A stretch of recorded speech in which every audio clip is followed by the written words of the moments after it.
But so many people are being killed around the world, and you don't care. Christians in Nigeria are one such people group. There was a report that came out today that found that 32 Christians in Nigeria are killed every single day.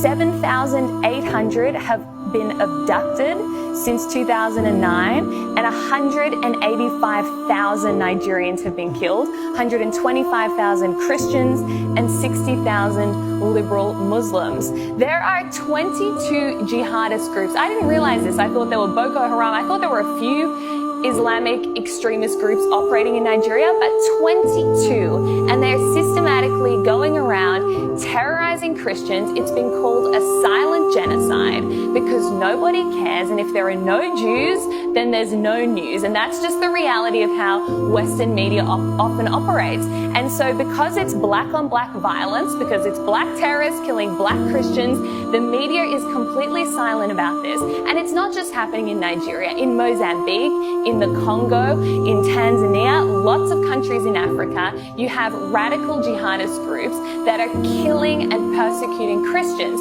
So Albanese, if you really cared about innocent human life, you would be taking a strong stance against radical Islamic jihadism, and that is the common thread that links Hamas, that links the groups terrorizing the Christians. People think, oh, well, this is just Hamas, it's only going to affect Israel. No, radical Islam will affect all of us. It already is. So it's time we actually stand up for Christians around the world as well. Well, the problem with what's happening in Africa, I think, Freya, is that the perpetrators are followers of Islam and the victims are Christians, and that upsets the whole leftist narrative of the oppressed and the oppressor, because according to that narrative, Christians are the oppressors and Muslims typically are the oppressed. But of course in Africa those roles are reversed, and so the left don't want to know anything about it because it goes against the narrative. The other thing is that defending Christians for the secular left would risk endorsing views that they believe are antiquated and are oppressive. Sanctity of life, chastity, things like hierarchical social norms, and so they don't want to give moral credibility to ideas that they are repulsed by, and therefore the only hypocrisy in that is that you can't then endorse radical Islam because it is like, you want to talk about being backwards, that's about as backwards as you can get. But of course the issue... they do. But of course, and the issue has always been that they are willing to do that because they think it will help in their ultimate goal, which is the destruction of the West, or to pull apart the cultural touchstones it's a of the classic, West, right? The enemy of my enemy is my friend. Correct. And that's why things like this don't rate as a worldwide media issue.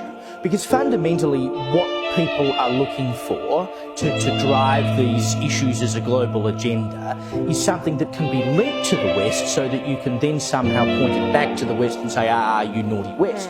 So when you've got black people killing each other in Africa, it doesn't really serve their ends. I mean, they're not actually concerned about the slaughter. And I'm not saying all people who've raised an issue about Palestine are not concerned about slaughter of innocent life. But I'm saying a lot of people who use these conflicts and these issues do so to push an anti-Western barrow. And so they're not interested in what's going on in Africa. I mean, even arguably, you want to talk about wars that we have an interest in, the West has an interest in, Russia and Ukraine. I mean, the resources and money that the Western world has spent on the defence of Ukraine.